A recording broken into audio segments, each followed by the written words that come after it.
أعوذ بالله من الشيطان الرجيم. بسم الله الرحمن الرحيم. إن إبراهيم كان أمة قانتا لله حنيفا ولم يك من المشركين شاكرا لأنعمه اجتباه وهداه إلى صراط مستقيم وآتيناه في الدنيا حسنة وإنه في الآخرة لمن الصالحين ثم أوحينا إليك أن اتبع ملة إبراهيم حنيفا وما كان من المشركين إنما جعل السبت على الذين اختلفوا فيه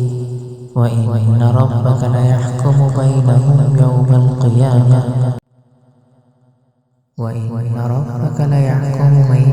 يوم القيامة فيما كانوا فيه يختلفون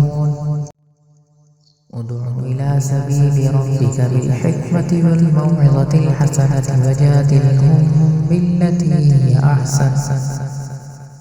إن ربك هو أعلم بمن ضل عن سبيله وهو أعلم بالمهتدين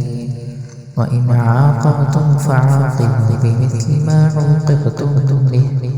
ولئن صبرتم لهو خير للصابرين واصبر وما صبرك إلا بالله ولا تحزن عليهم ولا تك في ضيق مما يمكرون إن الله مع الذين اتقوا والذين هم محسنون